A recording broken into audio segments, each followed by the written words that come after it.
good version of this. Like, we can do different things. All right. Welcome back, everybody, to another episode of The Sideline. My name is Rishioza. My name's Asher Hire. Can you hear me fine if it's just like this, so I don't have to like hold it Oh the yeah, time? nah, All right, yeah, I cool. can hear you. Cool. All right. Welcome back to another episode. It is Nuggets time. We got Nuggets versus Clippers, and this, I mean, I was talking about this last night. If you were a neutral fan, this series is probably so good for you. Like this was awesome. Like I mean, watching Kawhi Leonard cook like that, 15 of 19, 39 points, playing nearly 40 minutes too. I mean, like that's a vintage of a Kawhi performance you're ever gonna get. And I feel like just watching that, along with the shot making that Denver was having with Westbrook hitting threes, Porter hitting a couple big ones, Murray hitting big ones, like that was probably awesome. But as someone with a rooting interest, that was awful. I hated that so much. Just knowing Kawhi's getting to his spots every single time. But this is gonna be a good series. I mean, we knew it when we were talking about it before the season ended. We were like, if you have the Clippers, that's gonna suck because that's a team that's red hot right now. You have Kawhi, you have Harden. Like that's a tough team. Just your initial first impression from these first two games. Man, yeah, I mean, you said that perfectly. I feel like these are the two. It's probably the best series. It's definitely been the best two first games. I think like Lakers Timberwolves has potential to be a really deep series and fun series. But yeah, I mean, it looks like this Nuggets Clippers series is like primed for going to at least six, um, and then if not seven. Um, Kind of reminiscent of like 2020, I guess. Game 7 against the Clippers again. But yeah, man, like I feel like what changed this game, it was just a legendary Kawhi game. He scored 39 of what they're like 102 points or whatever. Yeah. Um, he could not miss. It was just it was unbelievable to witness. I honestly felt like the Nuggets were playing like good defense, almost the same defense as they were playing in game one. Like they would load up to one side, almost play like a, like a zone on one side of the court, and then you trap Kawhi on the other side, and just force him to be a playmaker. But this game, he was not trying to be a playmaker at all. It didn't matter if there were two, even three hands around his face. That buzzer beater at the end of the first quarter, like he did not care. In game one, the Nuggets were forcing him into all these turnovers. I think he wasn't comfortable taking all these contested double team shots. In game two, he said, "You know what? Fuck all that. I'm just gonna shoot. I'm just gonna shoot. I'm just gonna shoot." And dude, when he has it dialed in like that, it's crazy, bro. Like every shot is just a line drive straight in the back of the net. Um, so yeah, I think that was obviously the difference this game. A legendary Kawhi game, uh, won it for them. I'm still another theme I feel like I've seen through the first couple games on the Nugget side is just the like missed opportunities at the end. The Aaron Gordon missed dunk, the Michael Porter turnover after a rebound. Um, Jokic turnover at the end of the game. Jokic missed free throws. Uh, is same thing in game one. Really, there were just a ton of opportunities for the Nuggets. Tons of easy missed layups. Jokic in game one had a layup when Harden was on him and right at the basket, point blank, and he missed it. And then all of these Westbrook layup misses.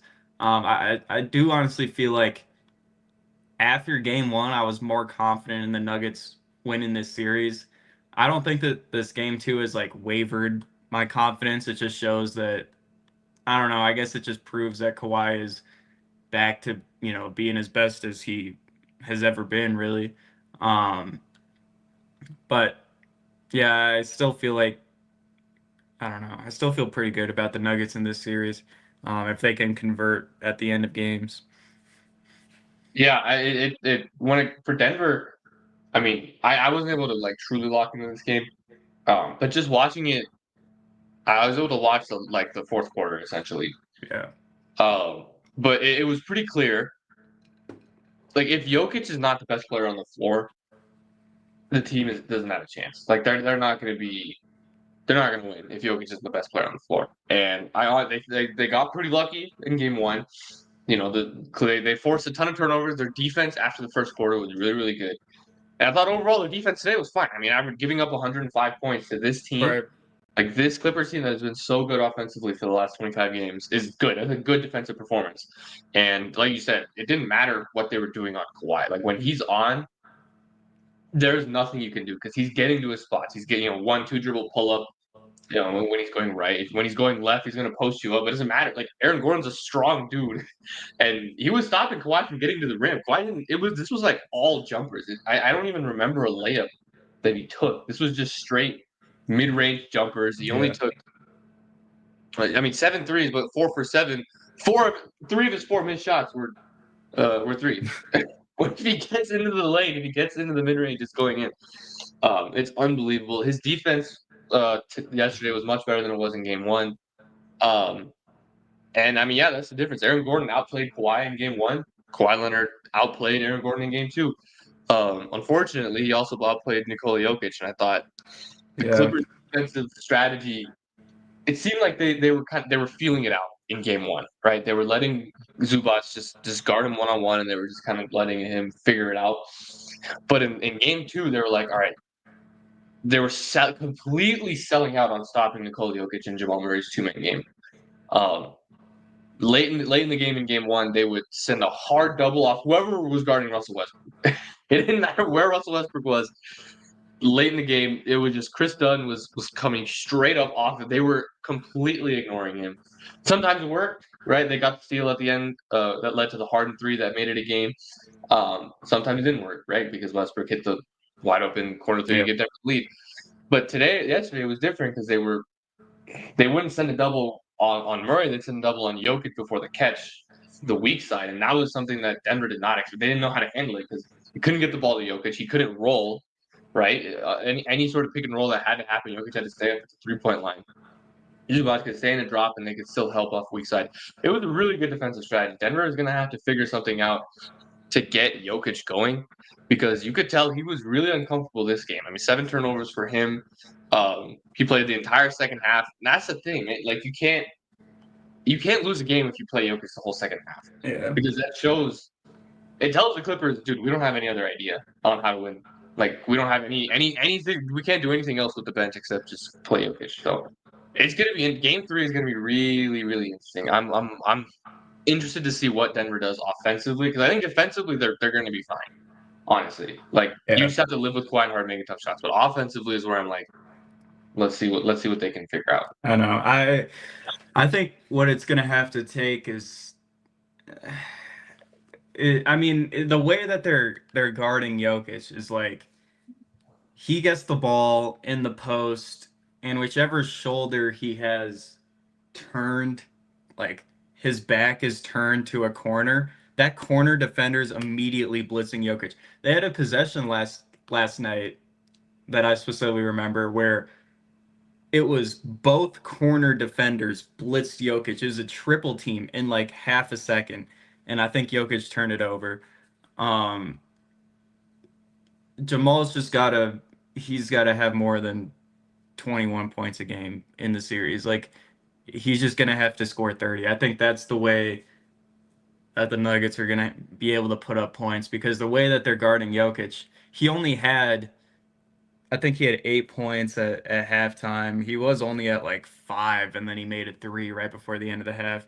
One of those games where he just doesn't shoot, but it's not like he wasn't willing to shoot. It was just all the double and triple teams that they were sending at him, and he would be forced to make a play. And I honestly felt like the corner guys, whether it was Westbrook, he made 3 threes, or CB driving to the basket. I honestly felt like those guys out, standing on the corners actually played pretty well for Denver, but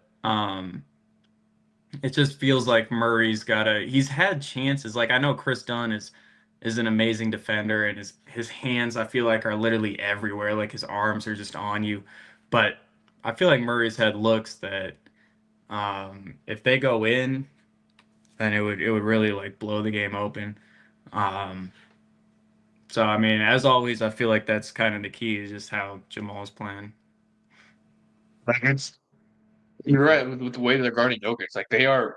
I mean, he gets below the free throw line and double is coming immediately, and it's hard. I mean, Denver, the way that they're trying to space it out as well, like they're trying to play in like flat spacing, so they have everyone low. They have the two guys in the dunker spot, two guys in the corner, Yeah, rather than having some people on the wings. And I think they have to start moving these guys up because there's nothing Denver can do when like they help so easily off the corners, and it's a tough pass to make that they're turning it over. And yeah, I mean it's tough, but even it's the crazy part because like even with all of that, even with how well the Clippers played defensively on both Murray and Jokic, Denver was in this game. Like they should have won this game like yeah, relatively easily.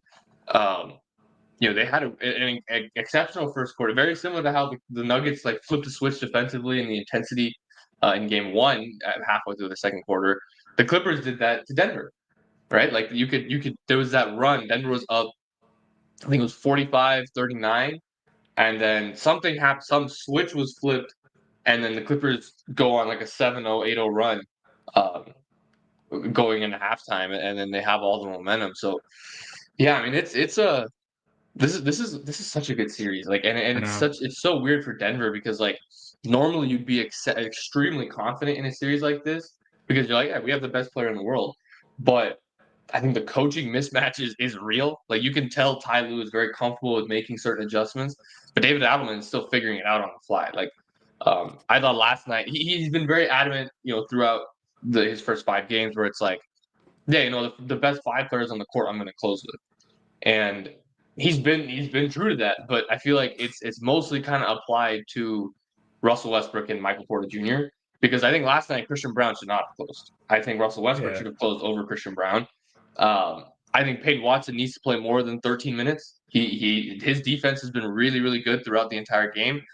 I thought last night he was really good, but yeah, I mean it's a like the coaching mismatch is definitely real, and you can tell. And you can tell because of the little adjustments that were made in between game one and two. It really seemed like Denver did a lot. I don't think Denver did much, if anything. I thought defensively, they didn't play as much drop on James Harden. Right, they played a ton of drop against James Harden in the first game. But why he kept being able to get downhill and score easy at the bucket. But Denver's rotations were a lot better in this game, so they could play up. Jokic could play at the level, the backline rotation, whether it was Porter, whether it was Watson, whether it is Murray as a low man, like they're there. But it's just, man, it just comes down to Kawhi, dude. Like he's so good. I'm gonna be honest, I did not think he was gonna get to this level again. I I didn't know. think it was possible for him to get back to this automatic and be this good for this long. I mean, 39 minutes, man. I didn't think that was possible at all. So honestly, man, it's awesome seeing him. Like just as a basketball fan, it's awesome seeing Kawhi back to It this is. this degree of excellence. It's impressive, man. Yeah. You just think that eventually these injuries would just reach a point where he's really just not even out there. Like the fact that he's like playing still is crazy. And then yeah, it's like he's playing like the best he's ever played in his career. Um, it's gonna be tough. What's gonna be hard at home, and I feel like the Nuggets have gotten lucky with this, is the first two games. It was Harden game one, Kawhi game two. That's legit it. Zubac has been very consistent both games. Dude, his touch is unreal, bro. Like anything he throws up there just goes in. I'm like, bro, I've never like that's got to be how it feels like playing against Jokic. Um, but I swear his go in like just as much as Jokic. It's crazy. But anyways, but between yeah, he's been consistent, and then Harden was good in game one, bad in game two. Kawhi bad in game one, good in game two. But that's been it. And the Clippers have only put up 100, 210 total points or whatever. Um, what's gonna be tough going home is I feel like these role players who have not made any difference in these games, like Norman Powell, like Derrick Jones, Bogdanovich, bro. Bogdanovich was my favorite player last night. He was so bad for the Clippers. He was so bad for the Clippers. It was crazy between um these offensive fouls, and then yeah, dude, he was really bad. But those guys do have potential to score 20 something points, and when they're at home, it's very possible. I feel like that's like that's what's scaring me a little bit is that we haven't gotten a taste of like their whole team. It's only been Harden or Kawhi, and at home is where role players thrive. So got to be prepared for that. Um, Yeah. Yeah, and I mean that's the thing too, because like Denver, like the Clippers are a better team than Denver. Like I'm gonna be straight, like they are a better team. Denver, dude, they're one of those teams where if Jokic replaced their best player or whatever, replaced their center, I guess. If Jokic was on that team, they're winning the championship. It's oh like yeah, they're built very similarly, I guess, to how OKC is built and Minnesota is built. They don't necessarily have the two gigantic 7-footers like Minnesota and OKC. Or I guess Minnesota did, but just all the length on the perimeter and how they defend Jokic was very similar. Um, yeah, so yeah, dude, yeah, I agree with you. I do think they're a much better built overall team than the Nuggets. yeah, and they have a coach. Like I, like that's the like they have a coach. They have continuity in what they're doing. They know what they're doing, and that's the thing. They have a better bench, a much better bench. I mean, any one of the guys that's playing off Denver, off of the Clippers bench, right? Derek Jones, Batum, Bogdanovich, Ben Simmons would be the seventh man. They'd be the seventh man on Denver's roster, and all those guys are playing bench, and they're not playing particularly great. I mean, the Clippers, the Clippers' offensive rating in Bogdanovich's 15. Guess what? Guess what his offensive rating was last night? Last night, Yeah, like 60, I don't know. it was 19. Oh my God. 19, man. I mean, it's Holy crazy. Like he was so bad for them, but like he's still better than Jalen Pickett, probably. Like Yeah, better than DeAndre but Jordan. Like it's those guys that it's the guys like Jones and Simmons and Dunn Mhm. who don't really do anything, but just the fact that their bodies are out there just makes it just clogs up the passing lanes, clogs up the cutting lanes. Um, and they're Yeah, athletic and they're too. smart, and they're Yeah, smart too. Like they don't make big time mistakes. Like Michael Porter Jr. Unfortunately for the Nuggets is a role player. Like that's what dude, he is. it's He's not a guy who can make plays with the ball. Unfortunately, he's being paid like that, but he is a role player. yeah, That's what he's been since the third back surgery.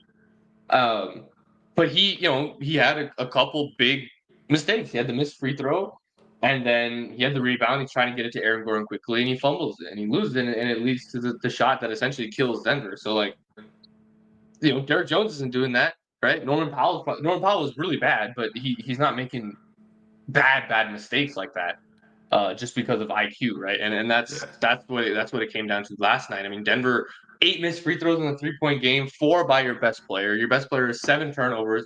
3 of them probably were offensive fouls. The other ones were really dumb, especially the one at the end of the game where yeah. he's caught in traffic and doesn't know what to do, doesn't have a plan, and throws it to Kawhi. So yeah, I mean it's the role players are better. The only reason why Denver has a chance in this game or in this series is because they have the best player on the court. Like they have Jokic, and I'm confident Jokic can figure something out. But when it comes down to like, okay, who's the second best player in the series? It's Kawhi. Who's the third best player in the series? Right. It's Harden. Fourth best is Murray. Fifth best could be any number of Probably players in a given night, Zubats. right? It could be Zubats, it could be Gordon, it could be Powell, it could be Porter some games, right? Like it can fluctuate so much. Um and yeah, man, Chris Dunn's defense is much better than I thought. I'm gonna just say that right now. Like what coming into the series, I was like, I don't think Murray's gonna have that much trouble with Chris Dunn, right? Like everyone was saying last year's the reason why Murray had so much trouble against Minnesota is not because their defense is exceptional and they have length and physicality that can struggle, but he was playing on one leg, like he Yeah, could not yeah. do anything, like because he was so injured. Um, and that was the reason why I thought he wasn't going to do anything this year, just because he's injured, right? He's still coming off the hamstring, and he was sick. I thought Dude, overall he was fine. I mean, he 9 of 17, looks 4 of 8. he looked so sick. Like he looked Yeah, sick. There was no. Yeah. His face looked pale, and yeah, I like. Also, Jokic coming out of a timeout with an arm sleeve randomly concerned me because isn't that what he Yeah. was wearing when Yeah. the elbow was bugging him? It looked like there were three players out there for the Nuggets who weren't at 100%. It was Jokic, Gordon, and Murray. Yeah. Um, and that being only game two, oh my God, that's scary, bro. Yeah. OKC is loving this series, man. Yeah, OKC is watching this series in glee the entire time. They're like, hell yes, man, because they're gonna mop the floor with them. Like they're gonna beat the living piss out of Memphis, and like Denver and the Clippers are just beating each other with rocks every single game. You know, both these games have been complete rock fights. They've come down to the last shot on every single one, and or in both games. It's going to be like that at least for another 3 games in this series. Um, it's going to be crazy, man. I'm confident Denver can win a game. Denver is an elite road team in the playoffs, right? When they are healthy, they're an elite road right. team. So we'll see if that was a Malone thing. We'll see if that's a Jokic and Murray thing. But they're an elite road team, right? When they're healthy, they have won one at least one road game in every single playoff series. The only one they haven't was that Golden State one, right? Even when Murray was out, they won a game in Portland, right? Yeah, The Clippers won. They won, multiple road games in the bubble, I guess, quote unquote, road games. But they're a good team, man, and I don't the home court advantage for the Clippers is not something I'm really worried about in terms of the fans really making a difference. dude, I wonder The how that wall, wall's I'm, gonna I'm scared be. about the wall. Yeah, That's what I'm scared about. The free throw shooting already sucks for Denver, so exactly. I don't know. It might be really bad. That's the one thing I'm worried about. But in terms of like the fans actually make a difference or being like a home court, where they get momentum and the game gets out of hand because of that, or the crowd really Yeah, fuels runs and stuff, I'm not too worried about it. Um, so I think they can win a game, right? I really, really do. And they've played well enough. I mean, they both these teams have played even. Like I think Denver outplayed and out hustled um, the Clippers in game one. I think Denver out hustled the Clippers in game two. yeah. Right? I mean they out rebounded them by 18 and lost. You know how crazy that is? Because they had 20 freaking turnovers. Like it's the self-inflicted mistakes. Say you turn it over 13 times, right? It's still a high number, but that's fine. You win the game like that. Say instead of 14 to 22 from the free throw line, you go 18 to 22. You win. So, I mean, there's all self-inflicted mistakes, and I think that they're probably going to be fine. Those role players is what I'm worried about. Like you were saying, Derek Jones, Bogdanovich, they're probably going to make some of those open threes that they're missing. They're going to make these open shots that they're missing. But Tube is making whatever gets thrown in his face. That's fine. Um, but like Russell Westbrook, I mean, so far he's been great shooting the 3 ball. What's that going to look like on the road, right? I don't know. What is Peyton Watson going to look like offensively on Yeah, the road? I don't know. exactly. So that's going to be very, very interesting. And I mean, yeah, you were talking about the injuries. Jokic is obviously hurt. Murray's hurt. Gordon's calf is straight up falling off of the bone the entire season. And now Porter's also hurt. He's got a joint sprain or whatever is going on in his left shoulder after the rebound. So it's going to take a lot. But I'm so like I said, I'm so confident. I like what I saw. At least they're trying. That is the one. Like it's a crazy thing to say, but defensively Right, the effort is right. there. As long as that's consistent, Denver's going to win more games than they lose every single Y- time. Yeah, I've also been thinking that too. Is just their effort. Like they are playing like they believe that they can win a championship. Mhm. So yeah, that's been really nice to see for sure. Yeah. Um, what are you thinking straight up is just like the key for game three or these like next couple of games? Is it simple as just can Murray score, over 30 points or does Jokic have to go for 40 or something like that? But I just don't know if this is the series for him, like to even have the chance to score 40. Um, but how can the Nuggets you just gotta they just gotta convert their looks, um, the turnovers, man. It's been a problem the whole season. That's why I'm not like like thinking it'll come down. I just feel like that's just what they are with the amount that Jokic passes, like, and all the cuts and stuff and their length, they are just gonna turn it over. Um, so I don't know. Yeah. It's gonna come down to them figuring out a way to get Jokic good looks. They want Yeah, Denver to shoot jumpers, right? They want Denver to shoot threes. Specifically, they want Jokic to shoot threes. I mean, shot 8 last night. They don't want him to get touches in the paint.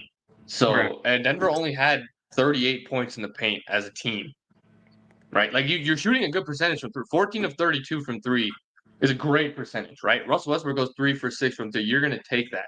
Murray and Jokic combined go 8 for 16, right? You're going to take that. But you can't, like, that's not who they are. They're a paint scoring team. And when you out rebound them by 18, right? You have 15 offensive rebounds, you have 18 second chance points. You have to be able to take advantage of that inside. And it's hard. I mean, most games, Denver has a size advantage. They don't in this series, right? Like the Clippers are also a big team with length. I thought Porter using his size was big. He had 6 offensive rebounds himself, 15 total rebounds. So they have to figure out a way to get inside, whether it is by Jokic, whether it is Gordon hunting mismatches against Harden, whether it's Porter getting offensive rebounds. They got to figure out a way to reestablish themselves inside because that's what's going to be the key.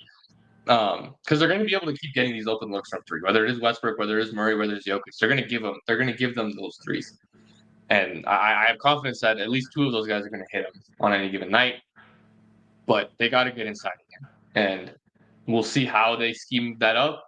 I don't know how they do because this Clippers defense, man, it's different than Minnesota, right? Like Minnesota wasn't necessarily an aggressive defense, right? They were just physical and long, and they were disciplined. They made it hard on you to score just how they were. The Clippers are like, they're aggressive. They will gamble a lot. They will hard double. They'll show their hands exceptionally well. Denver's been spamming this Jokic Murray pick and roll. I saw a thread. I don't know if you saw it. Nekias Duncan put it on Twitter. He broke it down like how Denver was running this 2-man game in the first game. Clippers shut all of it down in the second game. Yeah. And I'll have to look through it again, but it's tough. I think they do have to go away from it a little bit because it's too predictive right now with how they're guarding it. So we'll see, man. It's just that's the key. Getting going inside of it. Their offense was good in the first quarter because they had so much transition offense. I think that's another key, right? When you do get stopped, push it and run because this half court Clippers defense is too good. So that's another key. But yeah, we'll see, man. But I think that's the key. Getting going inside. I agree with that. Yeah, it is crazy how they shut down that Jokic Murray 2-man game. You never really see that, and that's what was missing at the end was consistent scoring from those two guys. With in the last 5 minutes. Man, I don't know. They just seems like they're just a shooter too short or a perimeter defender too short, but that's been the theme the whole season. I don't know. Do you have anything else you can add? I was gonna transition, I guess, maybe to the Broncos, unless you got. I don't know. I feel like we covered most of it. I would like to see Jokic not play the entire second half. Figure out some lineup. I think the small ball is fine. You just have to figure out a way to get Murray going on the bench.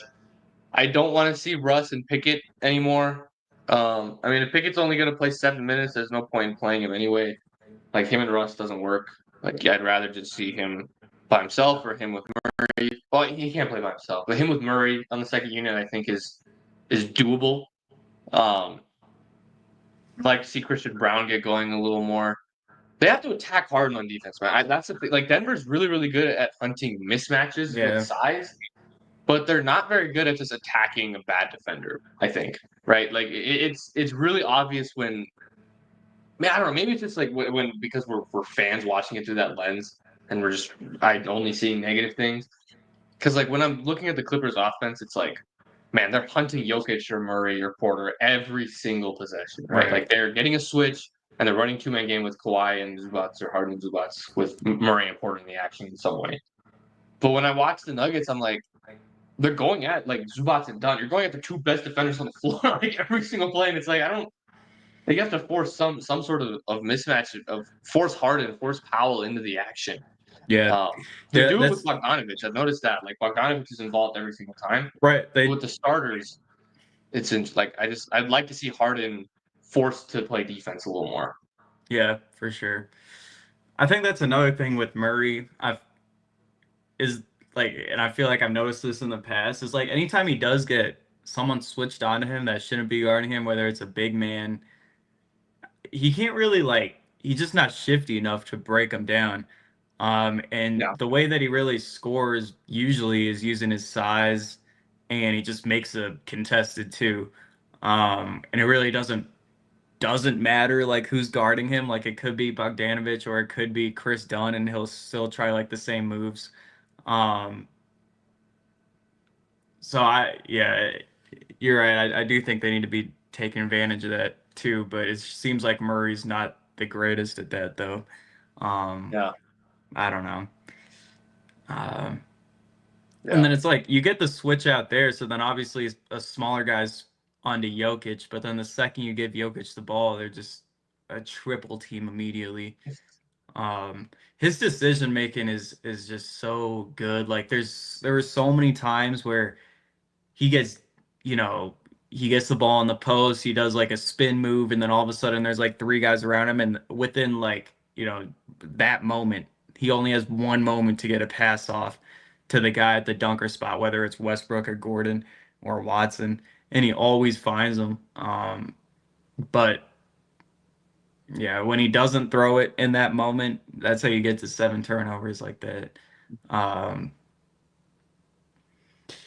yeah, this is one of the best defenses I've seen against Jokic for sure. Mhm. No, I mean it's crazy because you haven't seen something like this before. Because Zubac is strong enough to play a one-on-one. I mean, he had 5 fouls, and like I don't think you can guard him one-on-one. If you post him up every single time one-on-one, it's going to work. But their doubling is smart. They have the length to make it work. Um, they're a smart team, man. They're smart. They don't make mistakes defensively, at least, and Yeah. that's tough. It's tough to be able to do that. But yeah, that's my one thing. Just figure out a way to attack Harden and Powell. Make them guard. Make them actually play defense and pick and roll instead of just letting them sit there. Um, so yeah, Yeah. it's gonna be a good series, man. Regardless, I mean, I don't really. It's weird. I'm not like we were talking about it before. I'm still not like nervous. Yeah, Like same. I'm not like nervous or I'm not like confident. I'm not like anxious or anything. I don't know how to feel about this Dude, it's playoff. so Right weird. now. I still don't I know. wasn't nervous watching that game. Like, okay, I did get nervous at the end of the game when because I just will, Yeah, whatever. yeah, It's a close game, but I did feel like yeah. throughout the game, it's just like, man, I don't know. Yeah, it's weird when you don't really have expectations. I think I did a good job to myself this year of like I hampering think so too. down my expectations. I think so too. Um, I think I did a good job. I think it was solid because I realized like pretty early. I was like, this is not a good team. This yeah, is not a yeah, phenomenal team. And then once it kept going, once the defense didn't pick up, in February, March, I was like, right, all right, right. let's hamper it down. But all right, let's get to Broncos. Draft is in 2 days. Snuck up on us. We were talking about it earlier. I like it's crazy. It snuck up so fast. I was only focused on playoffs, and then when Malone got fired, I was like, Jesus, I don't like. I stopped really thinking about the Broncos. NFL offseason is so long. These dates really come up out of nowhere, right? Like start of free agency. Start of free agency was like a month and a half ago I now. Like that's know. insane. It was so long ago. Uh, I don't even know if we talked about free agency for the Broncos. Like I Yeah, think we've just kind of we been really focusing on didn't. the Nuggets Yeah, since the season ended. Um, Obviously, Denver made those three big additions: Dre Greenlaw, Talanoa Hufanga, Evan Ingram. They kind of filled their three biggest holes in with those three signings. So they have there's a an open it's they have a open book selections, right? They They do. can kind of They do do. whatever they want at pick 20. They're in a great spot. You just wish the draft was more talented, I guess, for them, but I think they have a ton of great options. Um, yeah, you said it. The free agency really like filled a lot of the Broncos' holes. Needed a linebacker, needed a safety, needed a tight end. Is Evan Ingram really a tight end? I don't really know. He's more of like a big slot receiver now. Just weapon. Uh, and so yeah, that it leaves the book completely wide open, and I'm not opposed to taking a tight end there, whether if it's Loveland and he's right there, I think would be amazing for the Broncos. And they've just this is one of the maybe the best position like just overall in the NFL, the Broncos have one of the best positions. They're set up with their quarterback. Their ownership is A plus. Their GM is great. Their coach is great. The whole front office is great, and they have great culture. You have a young quarterback. You have a great defense. All you literally need is some weapons, and that's the easiest thing to draft in the draft. I feel like, or the easiest thing to evaluate in the draft. And luckily, you have a ton of options at running back. There is a lot of smoke now that the Broncos are thinking about trading up. See about that Mhm. for Genty. That would be that would be unreal. I don't know if I would. It depends where Hampton goes because if they don't believe Hampton will even be there at 20, then I see the reason for the trade up. But like, I don't understand why. I don't agree with the trade up because of this draft. I feel like is a lot more about depth. There's a ton of guys in like the second round to early third round range. There's like 100 players who could fall in these like 30 picks. So I don't completely agree with getting rid of a future pick this year to trade up for a running back in a extremely deep running back class. My dream pick would be Colston Loveland. I would take Colston Loveland at 20 and then take a running back in the second round. Um, I just think Loveland, you know, I hate picking a Michigan guy, but they run the ball. They run the ball literally like 50 times a game. He can block, unlike Ingram. He's extremely smooth. He has great hands. He can be another weapon. Literally, just get him on the field and he'll make stuff happen. And then if you can add like an explosive running back, which there will be one at your second round pick, I think that's the way to go for them instead of picking a running back in the first. Yeah, I mean, the only running back I'd be willing to take in the first is Ashton Genty. Um, and that's the guy Denver's rumored to want to trade up for. The only question is how far do they have to trade up for, right? Like, because I think it's a stretch. I don't think he's getting past the Raiders, honestly. And I think that's going to be kind of an in the moment decision, right? Like they're going to have a deal in place with the team, uh, with maybe the Saints. Who knows? At 9, if Ashton Genty gets by the Raiders, because if he gets by the Raiders, he's not getting by the Cowboys. Right. So you Or the kind of have to get in Bears. between like 6 and 12 ish. Yeah. People say the Bears too, but I don't think. I don't know. Like they already have a decent running back. Like I know. I know. They room. need. Yeah, I would take a tackle for them or a offensive lineman. Yeah, I do Um, something. I mean, they have reworked it. They've done a good job reworking the offensive line, but I think there's much bigger needs that they have than running yeah, back. I think. yeah, I'm not the biggest fan of DeAndre Swift, but he's fine, right? right, right. Roshan Johnson is also good as a backup. Like they don't need Genty that early. They don't need running back first at least. But I definitely don't think he'd fall back past the Cowboys, especially with how much they like him. So it's interesting, man. I don't think they're going to trade up that far because I don't think it's worth it for a running back, even for Ashton Genty. But we'll definitely see if they don't trade up and they are at 20. You might be happy with my dream pick. I would love to get a Emeka Egbuka, man. I think I think he would be a really good pick. I'm not a fan of taking tight ends in the first round. I'm going to be very honest. Noah Fant has scarred me for life for doing that, Fair. unfortunately. Not his fault. He was good his rookie year, but he's not been good ever since then. And yeah, I'm not a huge fan of it. I know that it fits Denver's scheme, and I know they need, they do kind of need another blocker guy because it would fit Denver's scheme in terms of needing multiple, good blocking tight ends to be able to fit a run scheme and also to have them catch passes. But I think with signing Ingram, you can push that off a little bit because there are decent options. Like, this is a really deep tight end class as well. You obviously have Tyler Warren, who's going to go very early. Colston Loveland's going to go in the first round at some point. But you still have other guys. You have the guy from Miami. You have Harold Fannin. You have the LSU what's guy. another guy? The what? Mason Taylor, LSU. Yes, that guy. So there's other options. Obviously, none of those guys are better blockers than Loveland, but I think you have options to at least wait on it. I think it's a real option if Denver goes for a defensive lineman as well. I mean, that's another thing that they still have to figure out. Like, getting DJ Jones back was big, but I still think that they need some beef up there, and there's a lot of guys in that range who are going to be available to help them out. Dude, that's the other thing.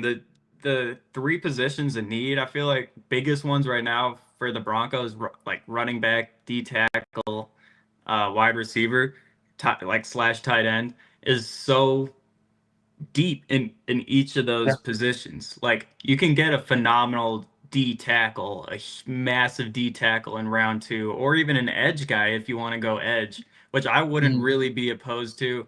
It's so, dude, I don't know what to think about these edge guys on the Broncos right now. It's like Benito's explosive, extremely explosive off the edge.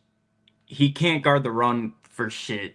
And like, was last year just one of those like just years where a guy goes off and then that's it? Like, because towards the end of the year he didn't show up at all towards when it really mattered in the playoff game and all that.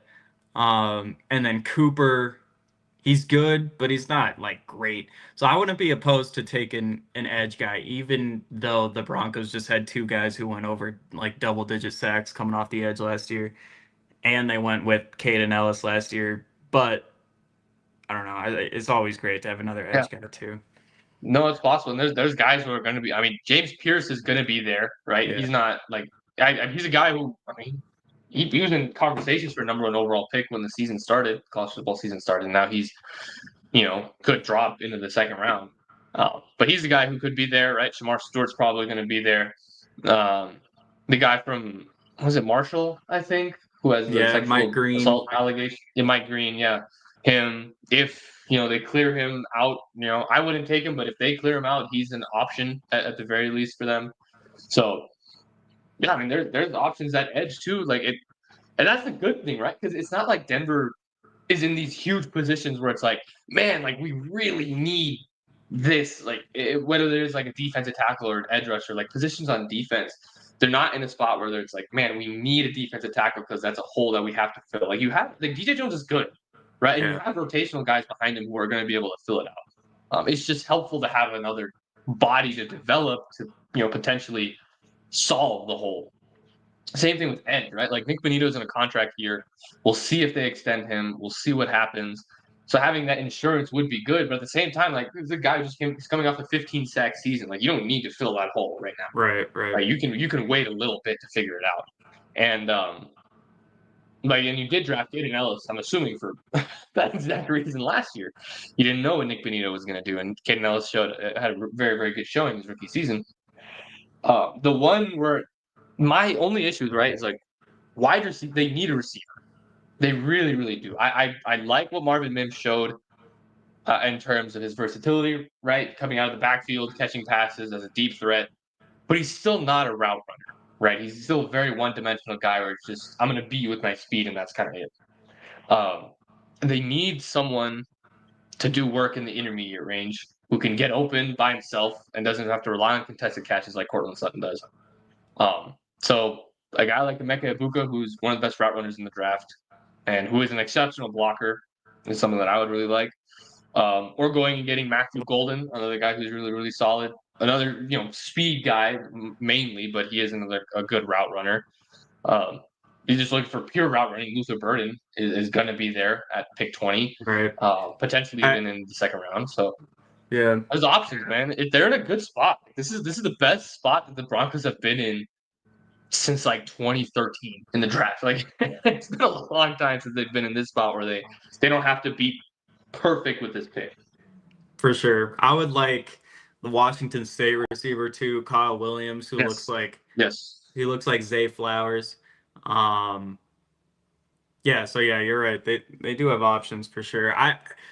Egbuka, like I can see how it can make sense. I just feel like I'd want someone more just with more potential, I feel like in the first round. Yeah, that's Like fair. you do know what you're getting in Egbuka, and I think he'll be solid, but someone more explosive is who I would take, honestly. I don't know about this wide receiver class, like the top three guys, like McMillan, or theoretical top three guys Mhm. at some point between McMillan and Egbuka and Burden.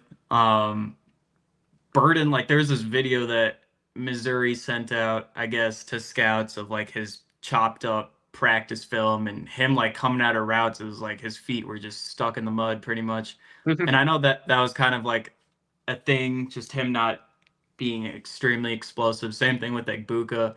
McMillan is good, but he's got his deficiencies for sure too. But I do think deeper in this class is like you can find some gems for sure. No, Um, you can. You can. I mean, it's a deep class. It's a deep, very, very so deep like, class.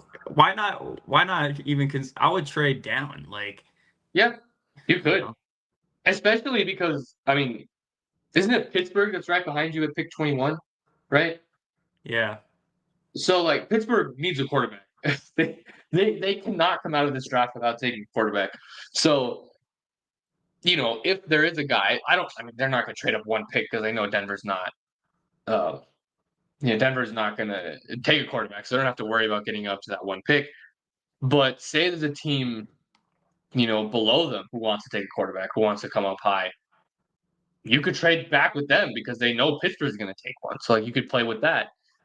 Whether it is Shedeur Sanders who drops, whether Jackson Dart, who's I think Pittsburgh's rumored to have a first round grade on him, so they could take him. I think Shedeur would actually be a pretty solid fit with them as well. But we'll see. Like trading down is also an option, but that's another thing where it's like you can do whatever. Like if you right, trade right. up for a guy who you really like, whether it is Ashton Gent, the only two guys who I would trade up for, I would say this, are Genty and Tyler Warren. Those are the only two guys who I would trade up for. I think Tyler Warren, you have not heard any smoke about that from Denver, which typically is kind of like A a George sign, Payton staple, right? right? You don't hear anything from them. It's like, all right, that's the guy. Because you didn't hear anything about Bo Nix last year. I mean, Denver sent out smoke screens like, oh, we love JJ McCarthy. Yeah, we love this, we love that. And it's like, that was never even an option. They baited Yeah, Minnesota into trading for him, actually. Um, so I mean, we'll see, man. There's a lot of different ways that they can go with this. So I'm excited. It'll be a fun draft day. Uh, honestly, though, my expectation is that they probably just stay at 20, um, and they might just take a defensive lineman. They could take Walter Nolan out of Ole Miss. I think that might be the pick because we talked about the depth in all these different positions. But I don't think defensive line is a particularly deep spot. I think there's a few first round prospects, but outside of that, I don't think there's a lot more that you can go with in terms of expecting someone to be a rotational guy day one. yeah, yeah, So they could just take best player available, and best player available might be a defensive tackle. And yeah. if that's the case, that's what they're going to go with. So we'll see, man. It'll be interesting. I'm excited to see it. Football season is always really, really fun, especially draft. Conspiracy theories are flying out the wazoo, so I'm excited to see which ones are true, which ones aren't. Yep. Me too, man. 2 days. The Broncos, I think, are going to greatly improve their team. Um, Very excited for this upcoming season for sure. Yeah, it'll be fun. It'll be fun. All right, I gotta start making food, get ready for Yeah, work. But good show. We'll see. Nuggets Clippers game 4 is Thursday. We'll see what happens. We'll see if Gabe Landeskog finally makes his debut, like they've been teasing us for the last 3 weeks for.